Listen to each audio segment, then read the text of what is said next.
Hey guys, welcome to another episode of the Vinyl Den, your channel for record collecting by record collectors. I'm Nick. I'm Ian. Today we're going to be talking about record weights and what we think about them and really kind of are they worth the cost. There's a bunch of links down below. Make sure you go check those out. Links for the Vinyl Den Facebook group, for the merch page, for the Spotify and Apple Music weekly playlist, and also the Patreon page. Make sure you go check all that out. Of course, if you enjoyed the episode, make sure you give us a little thumbs up. Hit the subscribe button down below, and make sure you hit the notification bell so you're notified every time we release new episodes.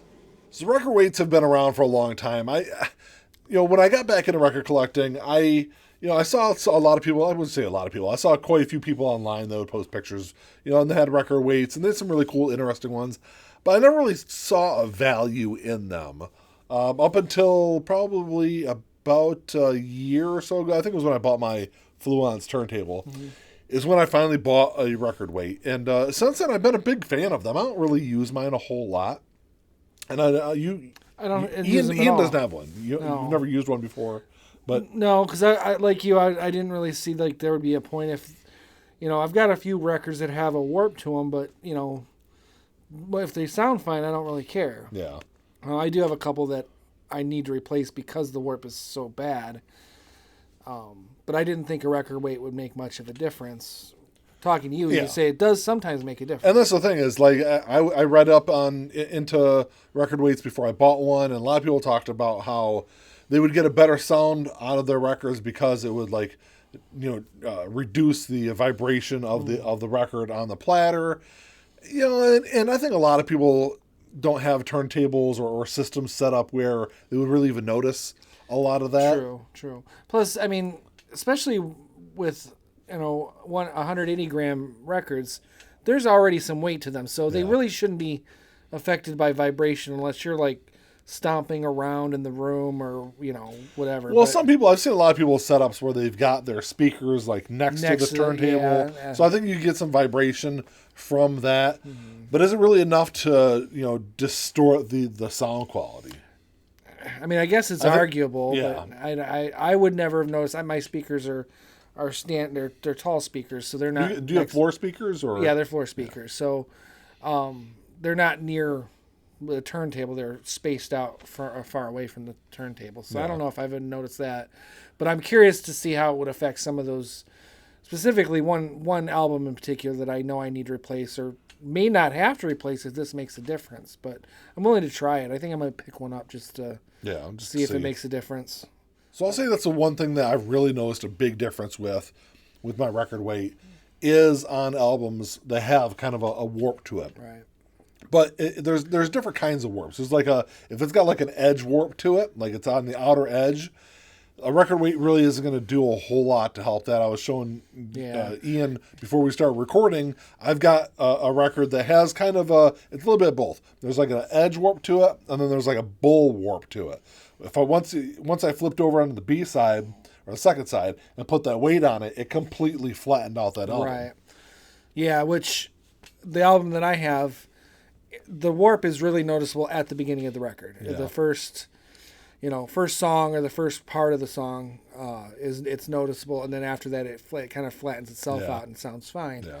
But it's equal on both sides, so the record weight might only affect one side depending on how bad the warp is. But I will say that when it comes to warps with the record weight, I've noticed that it affects thinner albums a lot more than it does, say, your thicker 180 or 200 gram albums, just because it's a thicker piece of plastic that you're pushing down. Mm-hmm. Thinner albums, if it's 140, 160 gram, those you can really flatten out an album with the record weight. Well, and even older pressings, like 70s, 80s pressings, those are like thin. So 120, 140 gram. Yeah, so they would probably be a lot easier to fix. To use something like a record weight to not only dampen any kind of vibration that might be there, but also kind of flatten out the playing surface. Yeah. I guess the other issue that you might have with records that could be kind of minimized with a record weight is depending on the platter you have or the slip mat, slippage from the record on the actual platter. Mm.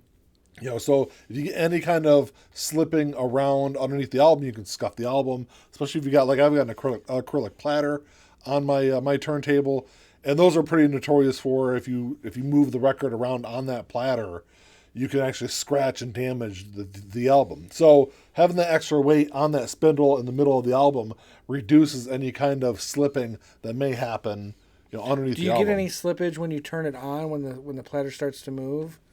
Does it take a second for the album to catch up, like it was slide for a second? No. Okay. No. Because I have platter mats on mine. Yeah, you got like a felt mat on yours, which I think that's what a lot of people use for platter mats.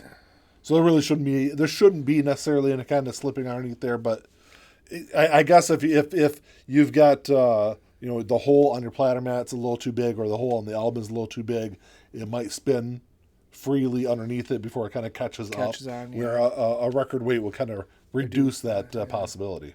I mean, I think it looks cool to have that on there, but it does cover up the label, the spindle and label. Yeah, because I think it's kind of cool, and I've seen pictures on the Facebook page of some of the setups of the people on there.